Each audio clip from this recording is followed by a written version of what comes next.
Meus amados irmãos, a paz do Senhor, amém?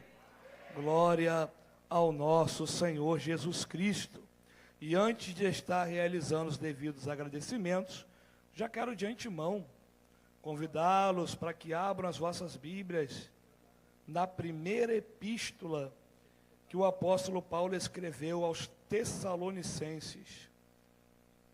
Um ambiente tão espiritual como esse, onde o Espírito Santo tem total liberdade, coisa maravilhosa é poder ministrar num âmbito desse, pois, sem saber de nada, o pastor Eliseu confirmou a mensagem, não conversamos sobre isso, momento nenhum, e ele ali, quando falou de oração, alguns detalhes que ele transmitiu, confirmou a mensagem que Deus estava ardendo no meu coração. 1 Tessalonicenses capítulo 5, versículo 17, primeira epístola que o apóstolo Paulo escreveu para a igreja de Tessalônica, capítulo 5, versículo 17. Quero louvar a Deus pelo valioso privilégio de poder estar aqui nesta casa de oração abençoada, nesta noite extraordinária, onde eu creio que Deus já tem falado de diversas formas com todos que estão aqui. Comigo já falou, e eu creio que contigo também Ele tem falado e vai continuar falando em nome de Jesus. Que Deus continue abençoando muitíssimo a vida do Senhor. Amém, pastor? Um prazerzão poder estar com o Senhor aqui. Que Deus continue lhe guardando, lhe dando saúde, não somente ao Senhor, mas à sua esposa, fiel intercessora, aquela a qual está ao seu lado, para o Senhor poder inclinar a cabeça para chorar, né, para recolher as suas lágrimas, quando ninguém quer recolher, é a esposa que está ali do lado, só ela sabe como é o peso do ministério, mas Deus tem dado sustentação e vai continuar dando, tá bom? Que a boa mão do Senhor permaneça sobre a sua vida. É uma honra, tá bom, mestre, poder estar com o Senhor. A todos os ministros que estão no altar, é um prazer compartilhar o altar com os senhores, tá bom? Sou muito alegre. Que Deus continue abençoando a cada membro desta igreja, que Deus continue derramando todas as bênçãos dos céus sobre a vida dos amados irmãos e irmãs que aqui estão, amém? Assim como o pastor Eliseu já disse, só para ressaltar, eu sou o evangelista Tiago Góes e sou membro da Assembleia de Deus do Meia, pastor presidente do campo, pastor Pedro Galdino, é meu mentor, é meu orientador, e eu congrego juntamente com a minha família na nossa filial, que tem ali no bairro do Santo Cristo. Eu sou oriundo ali do centro do Rio, o bairro do Santo Cristo fica perto do relógio da Central do Brasil. Há uma filial nossa lá do Meia, filial do Santo Cristo, dirigida pelo pastor Emerson Valença. Em meu nome, pastor Eliseu, eu trago um abraço do campo do Meia. Vim acompanhado da minha lindíssima esposa, minha companheira, mãe dos meus filhos, esta mulher maravilhosa que Deus colocou ao meu lado, Carol Góes, Zímia, também pregadora do Evangelho. Deus foi muito bom comigo, que Deus continue te abençoando, meu mozão, e também de um casal de amigos abençoado, pastor Rafael Oliveira, pastor Eliseu também, um grande pregador do Evangelho, meu amigo de muito tempo, e a sua esposa também, missionária Bruna. Que Deus continue abençoando muitíssimo. Me recebeu lá na casa dele para tomar um café. Sabe que eu gosto de café, meu sobrenome é Café. Meu Deus, bebemos um café lá forte, coisa boa. Amém, igreja? Vamos lá, sem mais delongas. Primeira epístola aos Tessalonicenses, capítulo 5, versículo 17, diz assim: orai sem cessar. Amém? Orai sem cessar. Podem tomar os vossos assentos.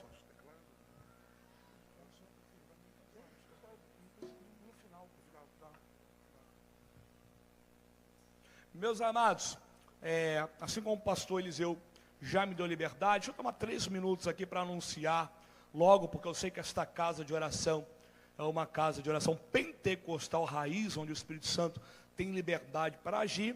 Depois, ao final, você que quiser, eu quero abençoar a vida do Tiago. Não o conhecia, estou conhecendo hoje. Você porventura me conhece, já me ouviu pregando em algum lugar ou pelas redes sociais, sentindo no coração de querer me abençoar. Não se retenha, eu tenho os meus materiais que eu levo para onde quer que eu vá. Eu trago um pensamento comigo de ser minimamente pesado para qualquer igreja que nos recebe. Então, uma forma de poder ajudar é levando os meus materiais que me ajudam em 2 projetos que eu mantenho. O primeiro é um projeto de crianças que eu sustento, chamado A Minha Casa, irmãos. Lá em casa, pastor, a gente não tem filhos, a gente tem uma creche.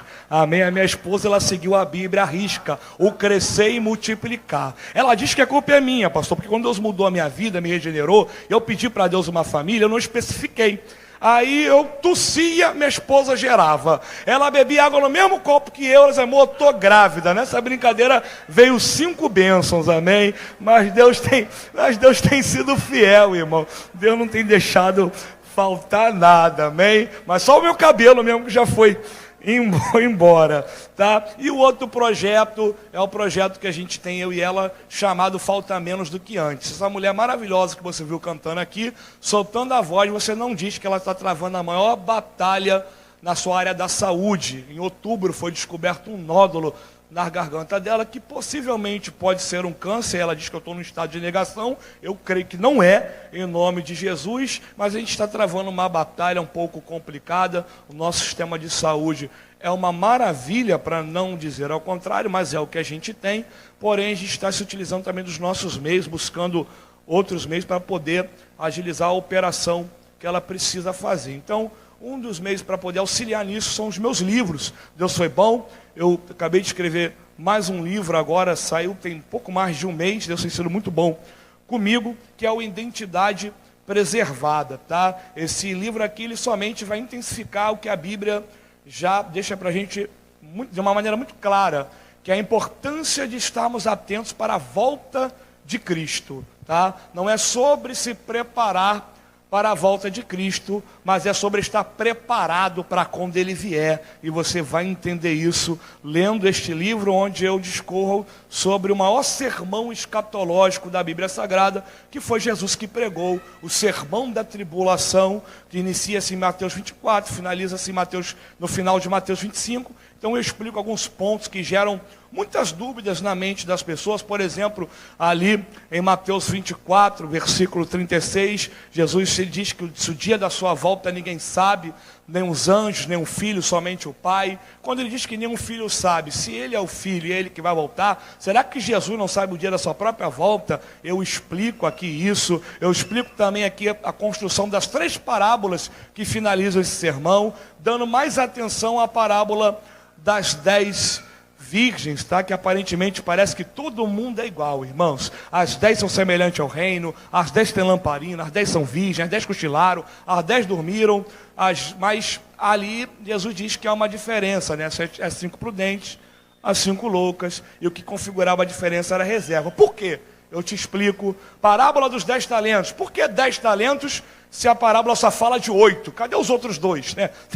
Tem tudo um mistério nisso aí, você vai gostar, tá? Identidade preservada. O que importa para Deus não é o dom que carregamos, mas a identidade que possuímos, tá? Você vai gostar, pastor Eliseu? Esse é do Senhor, é um prazer, tá bom? Creio que o Senhor vai amar. Então você que puder está me abençoando, tem aqui também manual do pregador. Sei que aqui a DCEP é um celeiro de pregadores, então todo pregador tem a obrigação de aperfeiçoar o seu dom. Então quanto mais você poder aprender, né, melhorar, eu creio que esse manual aqui vai te ajudar a preparar bons sermões, sermão expositivo, temático, textual, vai te ensinar a trabalhar com contexto imediato, contexto remoto, contexto inicial, vai te ensinar a classificar texto, se é conotativo, se é denotativo, 200 páginas, mergulhando assim na parte técnica da formação de um bom sermão, manual do pregador. Você que puder dar uma força, eu vou ficar onde o pastor Eliseu me autorizar a ficar ali fora.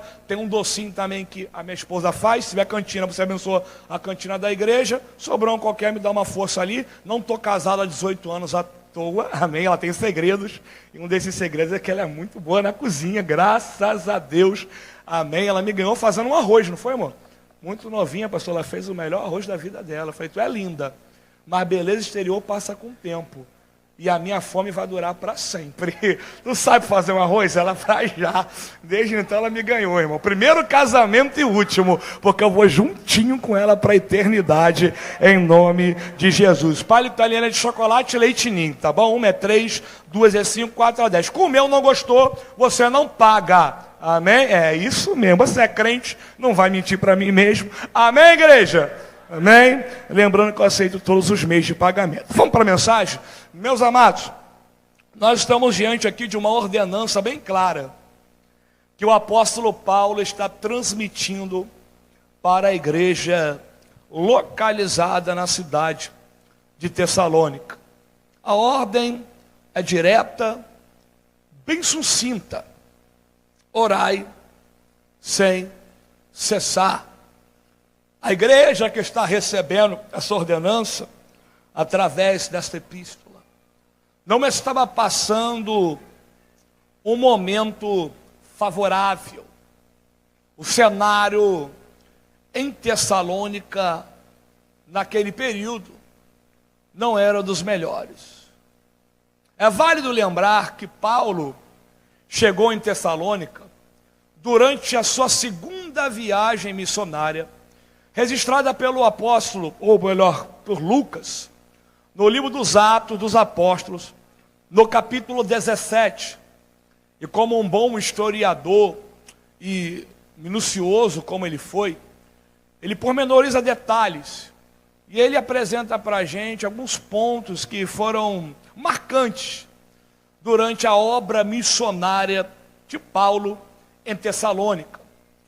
E essas informações que estão registradas no versículo 4 e no versículo 5 de Atos 17, mostram para a gente as marcas que toda obra direcionada pelo Espírito Santo irão carregar consigo.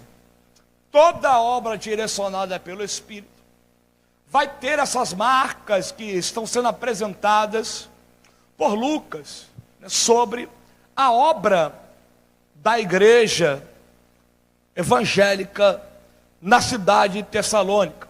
E a primeira marca, que está no versículo 4, diz que quando Paulo pregou o evangelho ali naquela cidade, muitas pessoas de bom grado deram ouvidos. Houve conversão rápida, ou conversões rápidas em Tessalônica. Houve um crescimento instantâneo em Tessalônica. Porque toda obra direcionada pelo Espírito Santo, é inevitável que haja crescimento.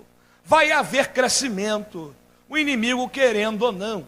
Vai haver crescimento com cenário favorável ou com cenário desfavorável. Há uma outra marca que é nos apresentada no versículo 5 de Atos 17. Da mesma forma que houve crescimento, também houve perseguição. Uma rápida perseguição se desencadeou ali contra Paulo. A casa do seu anfitrião na cidade de Gêison foi invadida e o intento era tirar a vida de Paulo. Afinal de contas, Tessalônica era uma cidade estratégica, muito vista, muito procurada, um lugar extremamente cirúrgico para que o evangelho fosse apregoado. Uma cidade com algumas características que faziam ela ser muito conhecida. Por exemplo, Tessalônica era a capital da Macedônia, e por isso era uma cidade bastante visada. Uma outra característica que fazia a cidade de Tessalônica ser muito conhecida era a sua localização geográfica. No meio dela se cortava uma via muito conhecida na época, chamada de Via Ignácia, uma rota comercial, onde muitas mercadorias valiosas passavam por ela. Muitas dessas mercadorias ficavam em Tessalônica, fazendo da cidade uma cidade muito próspera, e por causa dessa prosperidade, ela era uma cidade muito procurada. Uma outra característica também é que quem habitava em Tessalônica tinha direito a ter cidadania romana, coisa que para a gente não vale de nada. Naquela época era algo de muita valia, porque quem tinha tal atributo imputado sobre a sua vida estaria isento de pagar as altas taxas, né, os impostos que Roma colocava sobre as províncias que eram controladas por ela. Uma outra característica que fazia a cidade de Tessalônica ser muito conhecida era o seu próprio nome, Tessalônica. Para quem não sabe, a personagem mais conhecida com esse nome foi irmã de um grande general de guerra que foi nos apresentado pela história, que viveu ali pelo 4º século antes de Cristo, um homem por nome de Alexandre Magno. Popularmente você já ouviu falar dele como Alexandre o Grande. Ele tinha uma irmã por nome de Tessalônica, que casou com o cofundador da cidade de Tessalônica nos tempos de Paulo, um dos seus generais, por nome de Cassandro, que homenageou a sua esposa, dando o nome da cidade, né, dando seu nome a cidade. Então isso, entre outras coisas, que eu não teria tempo aqui para elencar, fazer com que a cidade de Tessalônica fosse bastante procurada, bastante conhecida, e já estivesse um padrão cultural já estabelecido, uma forma de pensar já bastante elaborada. Só que aquilo que Paulo agora vem trazendo para a cidade, contraria tudo aquilo que eles estavam acostumados a vivenciar, e logo o inimigo não ficaria parado olhando aquilo ali, ele se movimentou. Então houve uma perseguição rápida ali contra a vida de Paulo.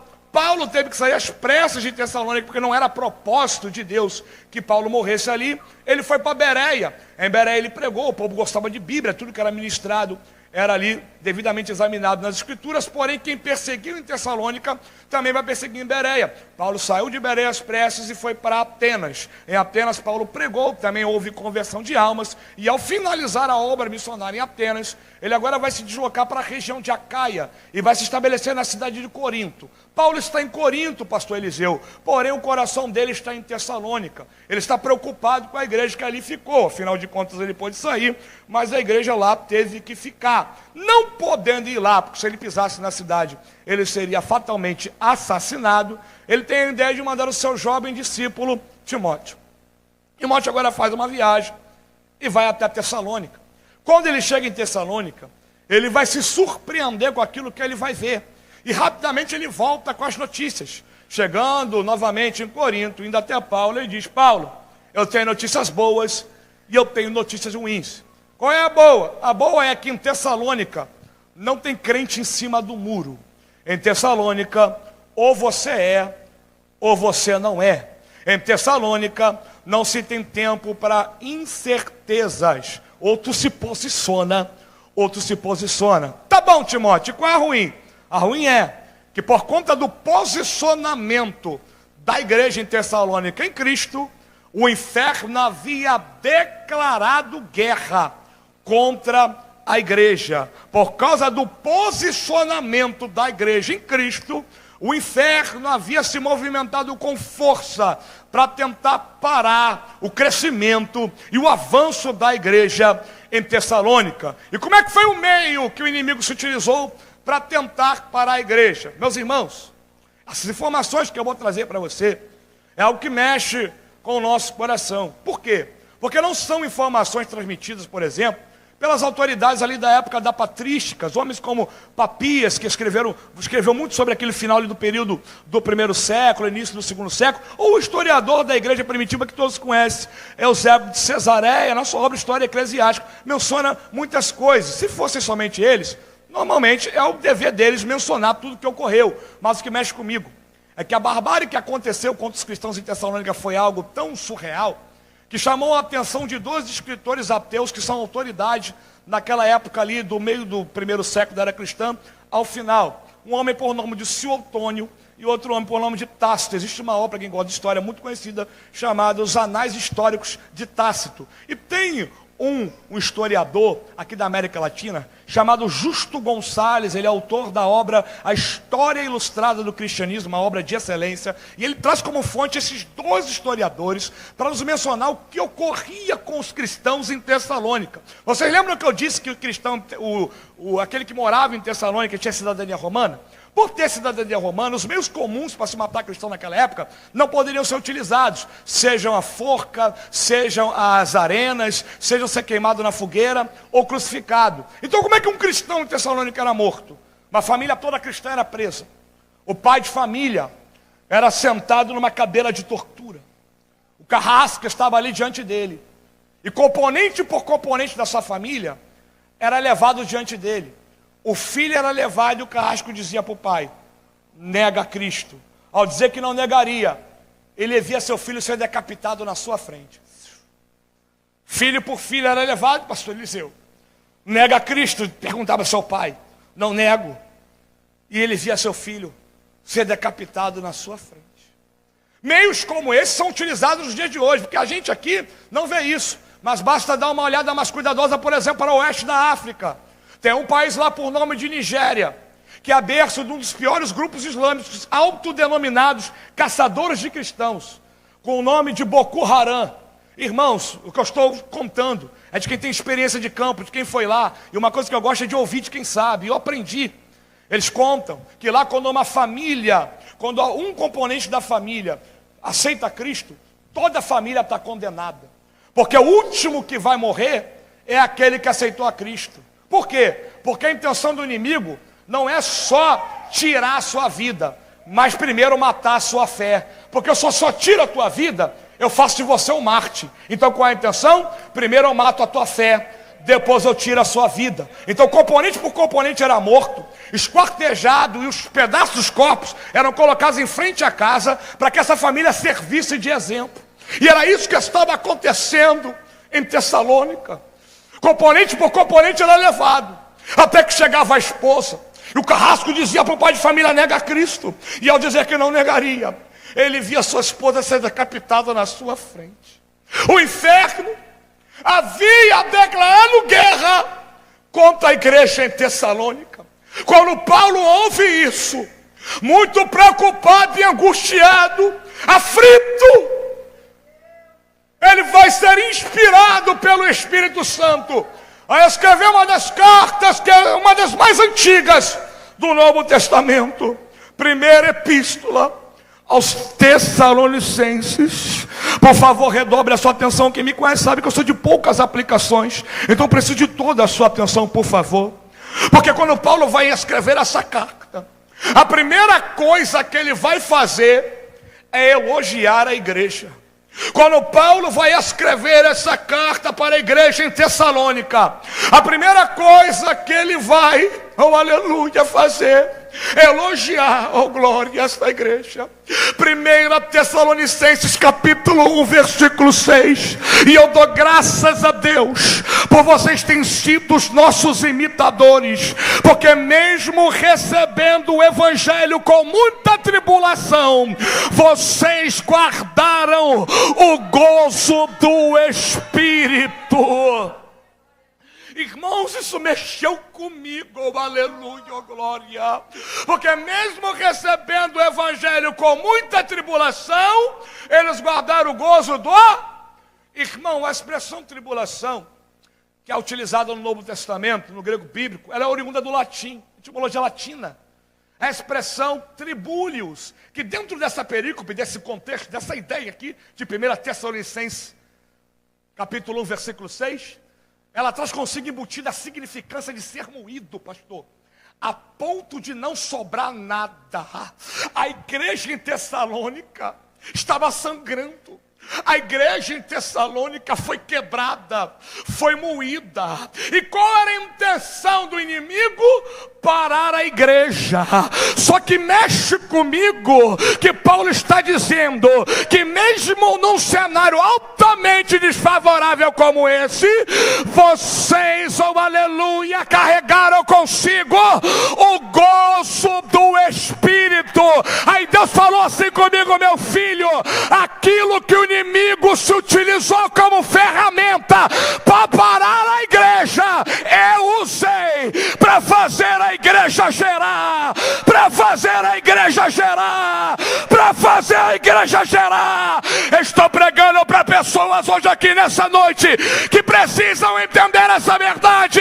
Aquilo que o inimigo pensou que ia fazer você retroceder, que ia desfalecer a tua fé, que ia te amedrontar, Deus irá usar para fazer você gerar, para fazer você gerar. Deus me trouxe na DCEP nessa noite para dizer para a igreja: se prepare para gerar. Céu e calabadarava suja. E sabe o que é melhor, meu pastor? Que não é qualquer coisa que vai ser gerada. Eles geraram o gozo do Espírito. É um fruto mencionado por Paulo em Gálatas 5, versículo 22. É uma das qualidades do fruto do Espírito. Tu não vai gerar qualquer coisa em meio a essa dor, em meio a essa porta que fechou, em meio a esse vento que soprou, em meio a essa guerra que se apresentou, se prepare para gerar coisas espirituais, para gerar coisas espirituais. Pastor, é a primeira vez que eu vou pedir, não dá nem para ninguém chegar para o senhor e falar: Tiago Góes é chato, toda hora fica pedindo isso. É a primeira vez, pastor, que eu quero pedir na igreja, para pegar na mão, pega na mão do seu irmão, por favor, pega na mão dele, com carinho, tu vai sacudir ele, porque a intenção não é que você desloque o ombro dele, pelo amor de Deus. Então, de forma educada, sacode o teu irmão, vai, sacode ele, sacode, e como alguém cheio do Espírito Santo que tu é, olha para ele e diz: se prepare para gerar, se prepare para gerar, se prepare para gerar. Se tem uma igreja que quer nisso, rasga a tua alma e abre a tua boca para adorar.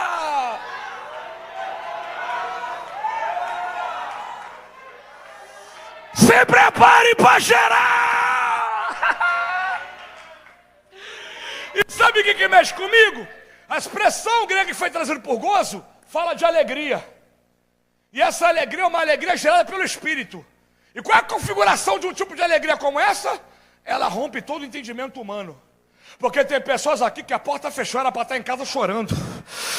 Pegou ali, ó, viu? Tem pessoas aqui que estão travando uma batalha na área da saúde, uma batalha familiar. Era para estar em qualquer lugar, menos aqui. Mas você não vive no campo da naturalidade. Oh, aleluia! O que condiz a tua vida é o sobrenatural de Deus. Enquanto muitas pessoas, dentro de um olhar natural, estariam agora chorando pela porta que fechou, chorando pela vida que se perdeu, lamentando por aquilo que não aconteceu, tu tomou um banho, colocou a melhor roupa, pegou a tua Bíblia, lançou o melhor perfume e disse: nada vai me parar. Hoje, oh glória, ali já pegou. Eu vou lá para Decep hoje e proclamar a Deus. Cadê você? Cadê você? Oh glória! Céu e calababadaravasaio. Nós não vivemos o natural, mas somos sustentados pelo sobrenatural de Deus, pelo sobrenatural de Deus, pelo sobrenatural de Deus.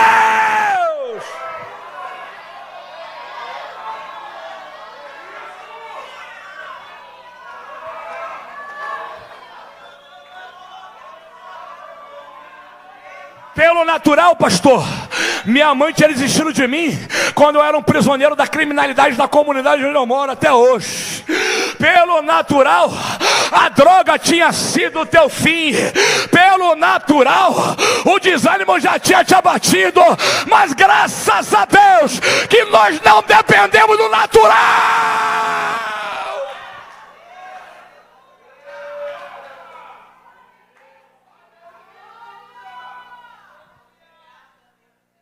Oh, glória! O cenário era desfavorável. Mas entenda uma coisa: há duas maneiras de entrarmos, no mínimo, pastor. Há duas maneiras de entrarmos em cenários de prova, cenários desfavoráveis. Duas maneiras, no mínimo. Quantas maneiras, no mínimo?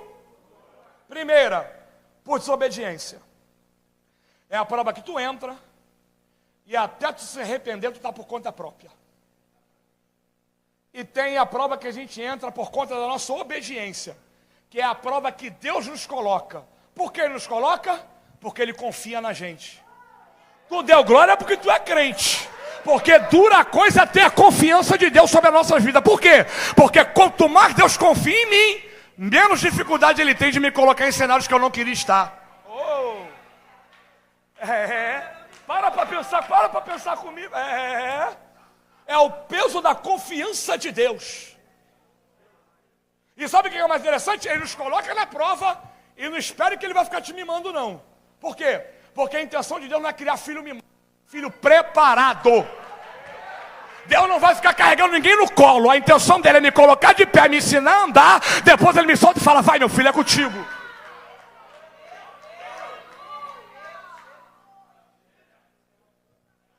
Deus não é música elogiando ninguém, não. Fica um pé atrás. Quando alguém chega assim: Tiago Góes, homem muito amado de Deus, eis esse pedestal de ouro que Deus tem te colocado, eis essa asa de querubim, de marfim. Eu falei, rapaz, nem eu sabia que era tudo isso. Porque Deus não é muito que elogiando ninguém, não. Mostra na Bíblia Deus diretamente elogiando alguém. Não, porque Ele sabe que o meu ego é frágil. Mostra na Bíblia Deus chegando para Jó e falando, aí Jó, tu é meu sincerudo, hein? Desvia do mal como ninguém, hein? Tu é temente. Ele falou pro diabo, mas não falou para Jó pessoalmente. Mostra na Bíblia Deus chegando diretamente para Moisés dizendo, contigo eu falo face a face, hein? Que intimidade, hein? Ele falou lá em Números 12 para Miriam e Arão, mas ele não falou diretamente para Moisés. Me mostra Deus chegando para Davi dizendo diretamente, tu é um homem segundo o meu coração. Se sem saber disso ele já vacilou, imagina sabendo. Ia estar vacilando dizendo, Deus está comigo. Deus falou para Isaías, capítulo 41, versículo 8, Abraão, meu amigo. Mas não falou diretamente para Abraão. Deus não é muito de ficar paparicando ninguém não, rapaz. Ele não tem problema de falar de você para terceiros, mas diretamente. Porque nem sempre o inimigo, por exemplo, tenta nos parar com pedrada. Lembra do demônio missionário que se manifestou lá em Filipos? Em Atos 16, a partir do versículo 14? Paulo passava e o demônio apontava e dizia, não presta, não vale nada. Anunciador do evangelho, tipo assim, é o cara. Quando prega o fogo desce. Se não for líder da mesa de oração, o céu não abre. Se não for tua cantora do congresso, não tem batismo com o Espírito Santo. O ego fica lá.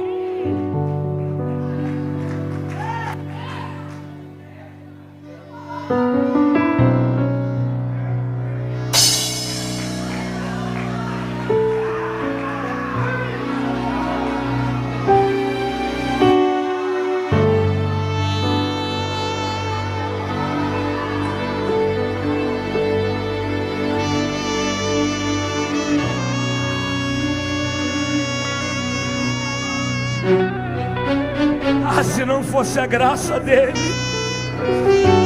não tem diploma, pastor, não tem graduação, não tem livro. Se não for a graça dele, nada acontece. Nem aqui nós estaríamos. Olha para mim, Deus me trouxe aqui para dizer para alguém que tal cenário de dificuldade não é para te matar, mas é para te aperfeiçoar. Deus falou, tu vai lá no ADCEP e vai falar para os crentes fiéis a mim, que estão passando por um cenário de prova, de dificuldade, uma verdade da minha parte. Eu falei o quê?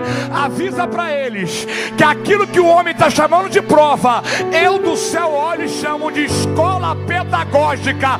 Não é para te matar, é para te ensinar, é para te aperfeiçoar.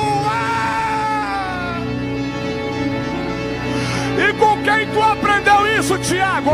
Eu aprendi isso com o professor apóstolo Paulo. Em Romanos capítulo 5, versículo 3, ele diz que nós devemos se gloriar nas nossas tribulações. É coisa de louco, porque no campo da naturalidade eu não vou dar glória na prova, eu não vou dar glória quando a porta fechar, mas dentro do olhar sobrenatural, Paulo diz que a tribulação vai nos ensinar, escola pedagógica, a produzir a paciência, e a paciência vai nos ensinar a produzir a experiência. Pastor Eliseu, não dá para ter experiência só na teoria. Para ter experiência tem que passar para sentir, tem que passar para ter vivência. E tá vivendo.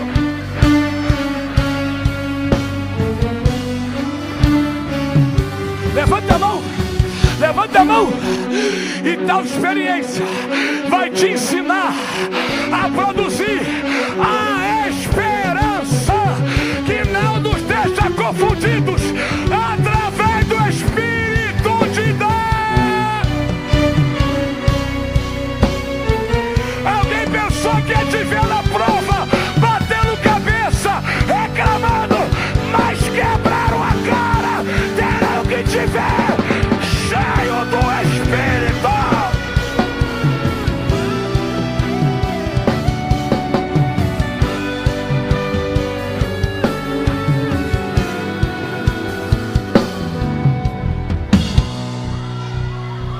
Pensaram que ia te ver vazio, Mas olha você cheio, pensando que ia te ver reclamando. Mas olha você abrindo a boca para falar outras línguas, pensando que ia te ver retrocedendo. Mas olha você avançando.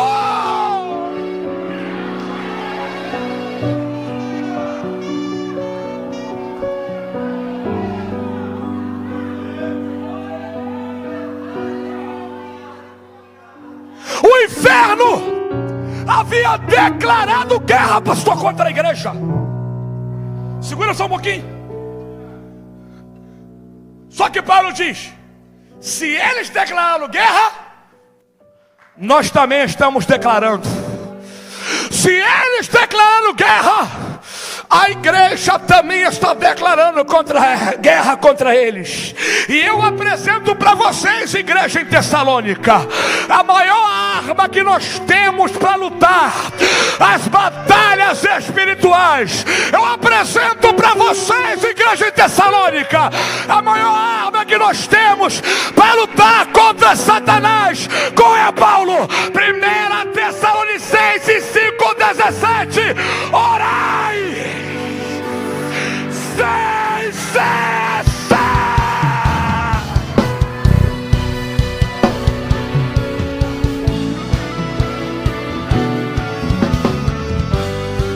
Orai sem cessar. A DECEP está declarando guerra. E é com o joelho. É com o joelho. É com o joelho. É com o joelho. Subi calababadarava céu. Há um mistério de Deus aqui. Há um mistério de Deus aqui. Há meu.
Declaração de guerra da DECEP nesta noite.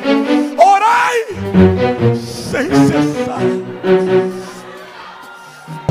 Segura, me dá, por favor. Desculpa eu te pedir isso. Segura só um minutinho. Deixa eu te entregar isso aqui que o Espírito Santo mostrou para mim. Olha aqui, olha que interessante. Orai sem cessar. Esse orai aqui é um particípio presente, a conjugação verbal, que representa uma ação contínua, olha só. E também é um imperativo, né, no grego bíblico. E o que é que tem? Se é um imperativo, apresenta para a gente uma obrigatoriedade. Aí o Espírito Santo falou assim para mim: meu filho, em cenários de guerra, orar não é uma simples escolha, é uma questão de sobrevivência. Ou ora ou morre, ou ora ou morre, ou ora ou morre. Eu quero te pedir pela última vez para pegar na mão do teu irmão, pelo amor de Deus, pega. Já vou encerrar a mensagem. Começa a sacudir ele, vai, sacode de forma educada e cheio do Espírito de Deus. Olha para ele e diz: em cenários de guerra, ou ora ou morre, ou ora ou morre, ou ora ou morre. Deus me trouxe aqui na DCEP para dizer que através da tua oração, toda sentença de morte que o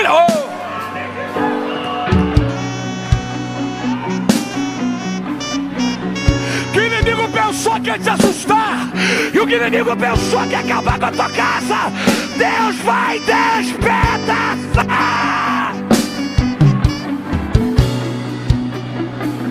Eu posso colocar a igreja de pé? Tem permissão? Se coloca de pé com a autorização pastoral.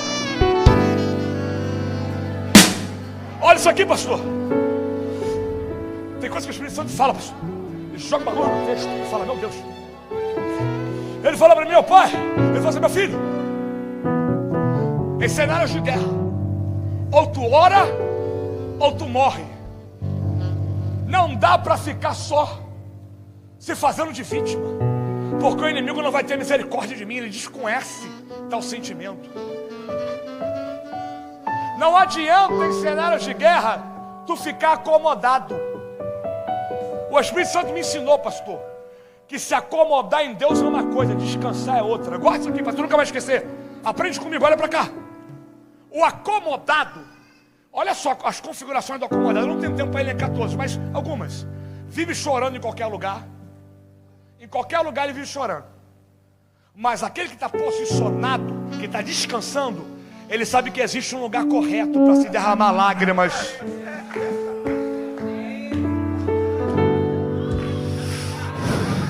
O acomodado, ele vive de casa em casa fazendo-se vítima. Tudo está dando errado, nada acontece. Ora por mim, ora por mim, ora por mim. Mas ele mesmo não vem numa campanha de oração. O acomodado é o descansado. Ele quer colocar tudo na conta de Deus ou na conta de terceiros. Só que Deus falou para mim: meu filho, para de requerer de mim aquilo que eu estou requerendo de você. Para de colocar na conta de terceiros aquilo que eu estou exigindo de você.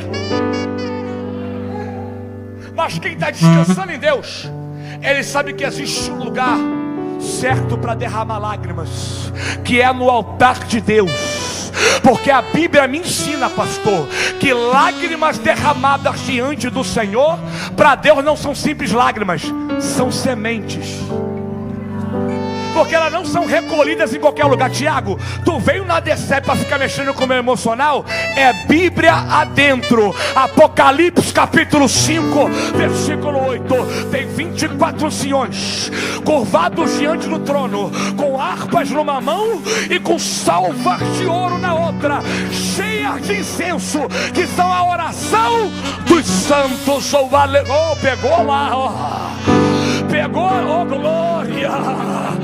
A tua lágrima diante do altar de Deus é uma semente, e no tempo certo o teu joelho vai produzir frutos.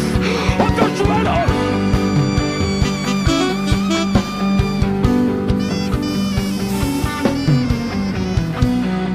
Sabe por quê, pastor? Porque uma coisa que mexe com Deus é um crente aquebrantado. Não é isso? Isaías capítulo 55.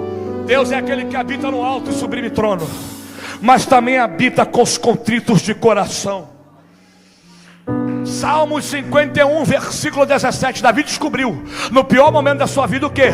Que um coração contrito e aquebrantado Deus não desprezará. Tem alguém achando que a lágrima que tu está derramando no altar de Deus é em vão? Tem alguém achando que as campanhas de oração que tu tem feito não vão valer de nada, mas aguenta só mais um pouquinho. A tua oração está subindo ao trono, e Deus me trouxe hoje aqui para te dizer: se prepare, porque quando o céu abrir, quer o diabo ou não, terá libertação, terá cura, você irá gerar.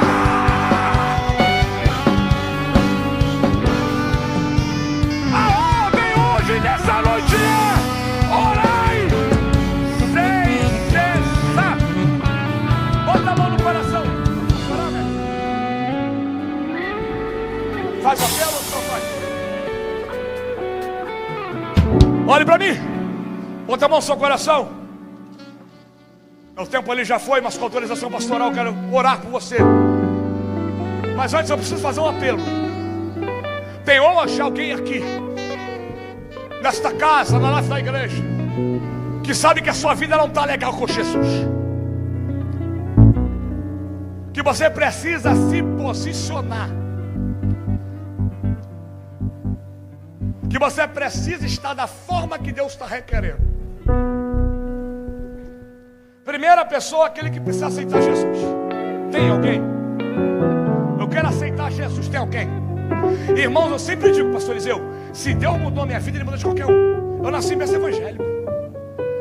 16 anos eu fui para o Montão, lá no Morro da Providência. 10 anos de criminalidade, pessoal. Eu sou muito difícil ficar falando do meu passado. Eu não gosto de ficar falando do meu testemunho, não. Mas quem me conhece sabe a minha história.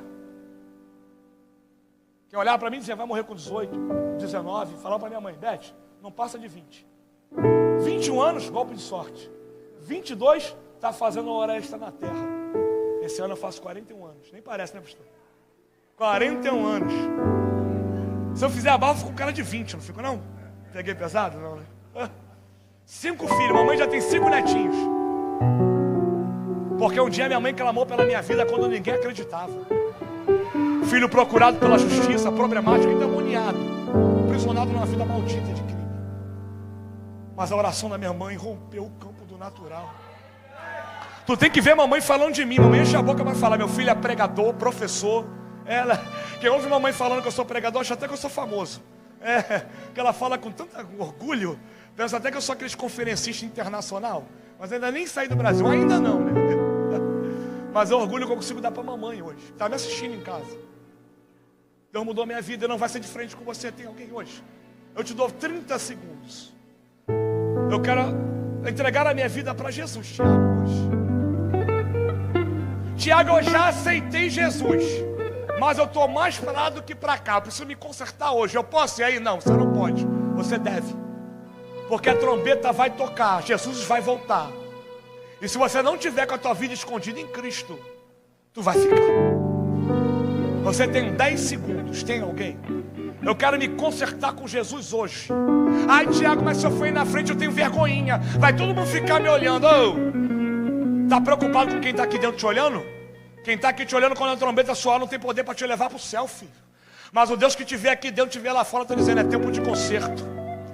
É tempo de reconciliação. Tem alguém? Você tem 5 segundos e eu vou orar.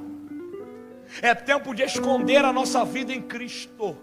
E a oração esconde a minha vida em Cristo. Eu vou repetir: a oração esconde a minha vida em Cristo. Eu vou repetir: a oração esconde a minha vida em Cristo. Vem cá, é isso aí, minha irmã. O Espírito Santo está gritando aqui dentro. Oh, aleluia. É tempo de conserto. Não tem melhor forma de declarar guerra contra o inferno do que colocando a minha vida por completo nas mãos de Jesus, aquele que me dá a vitória. Eu te dou mais 5 segundos. Tem mais alguém? Pastor Eliseu, por favor, vem cá. Você é o anjo desta igreja. O senhor que paga preço, chora. O senhor vai orar. O senhor que derrama lágrimas por esse ministério quando ninguém está vendo. Muita guerra, né, pastor? As pessoas só olham só o glamour, a visibilidade, mas só quem vive de ministério sabe o peso que é. A dor na alma, por cada alma. Isso aqui é o Espírito Santo, pastor. Lembra quando Deus te deu uma ordem no início do culto, que era para orar? Ali o mundo espiritual foi movido, pastor. Isso se chama dependência do Espírito. pelo braço do homem. É por isso que essa igreja não vai parar de avançar. Não dependemos de recursos humanos. Ajudam. Mas se um não quiser enviar, Deus levanta 10 para enviar. Sabe o que é isso? Fruto de oração.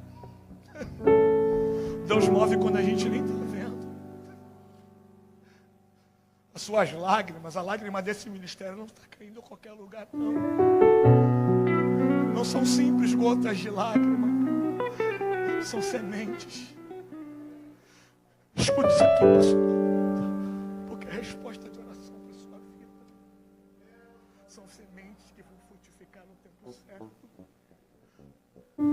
Paulo nos ensinou, escrevendo aos Coríntios, que um é o que planta, plantamos com o nosso trabalho. Outro é o que rega, regamos com as nossas lágrimas. E o crescimento, quem dá é aquele que não está preso naquilo que a gente sabe ou é capaz de fazer. Haverá crescimento.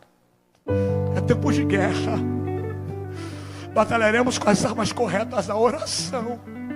E respostas virão, respostas como essa: almas no altar, revestimento, avivamento, batismo com o Espírito Santo, curas, quebras de cadeias. A DECEP não irá parar de avançar. Pastor Eliseu.